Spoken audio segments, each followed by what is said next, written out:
Hello, friends, and welcome to the Hill Podcast.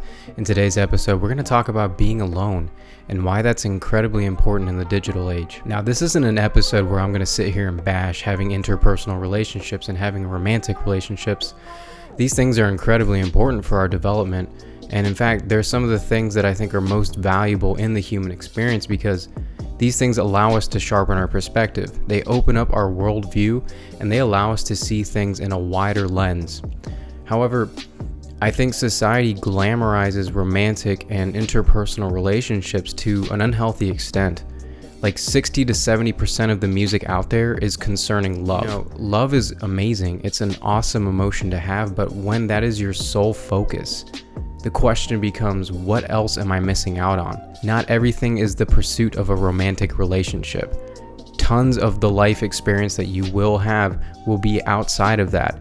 And what are you missing if you spend a majority of your time chasing some kind of romantic fantasy that you've been fed by society or some romantic fantasy that you've seen in all the movies that are out there? Society often characterizes people who spend time alone as weird, as different, as out there, and possibly crazy. But I think those who spend time alone are often some of the most enlightened people around because they're comfortable on their own, they're strong, they're confident, and they're self-sufficient. In this episode, I'm going to dive into the 3 main benefits of spending time alone.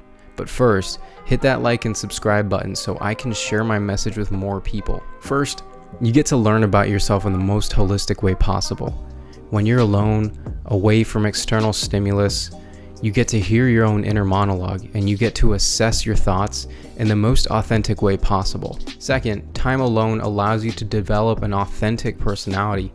You get to have your own ideas. You get to have healthy relationships as a result of developing yourself to the fullest potential. Third, spending time alone moves you towards self-actualization, primarily through Solitude's ability to help you in your creative endeavors. Okay, so I'm going to dive more into these 3 main ideas, but first I think it's incredibly important that we acknowledge the effect that the digital age has on us.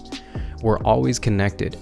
We live in urbanized areas now more than ever before. Like, we are all in close proximity to other people almost at all times throughout the day. I would say the average person would come across at least 5 people in their day, and during those times they have to put on the persona face where they act a certain way that is socially acceptable in order for them to not come across as some crazy sociopath. In the digital age, we are overstimulated. We receive so much input from all the things around us, whether that be social media or just generally being around other people all the time, that this kind of puts us in this buffering computer type of state where, how you have multiple windows open on a computer and you're typing a bunch of letters in at the same time and you're also clicking the mouse in a few places. The computer has to spend time processing that because there's so much going on, and our brains aren't much different from that. We have inner resentment and we have some pathological thought patterns and ruminations that come up as a result of not processing everything that happens throughout the day.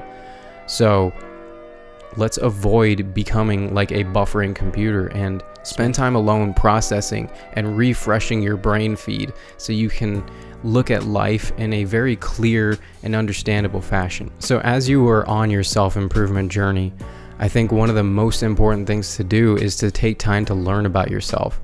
And the best way to learn about yourself is in solitude. What are my flaws? What are my pathological thought patterns? Do I have addictive behaviors? Where do I need to improve? And if you are looking at other people and you're looking at how they live their lives, it's going to be hard to shift your focus inward. It's going to be hard to go and do the inner work that needs to be done when you are constantly concerned and distracted with everything around you. How are you going to figure out your strengths? How are you going to figure out your personality type? What are you naturally skillful in? And most importantly, during this inner work, you have to resolve inner conflicts. What are you running from? Why is it that you really hate being alone?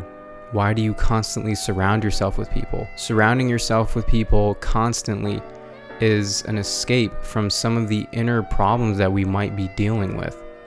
And it's incredibly important that we stop distracting ourselves. We listen to what pathological thoughts we might be having as a result of some of our past conflicts. In doing this inner work, you can also begin to ask, How is my life's trajectory? What path am I going down? Where am I spending time? What do I value? And am I currently working towards something that is meaningful and that is fulfilling in my life?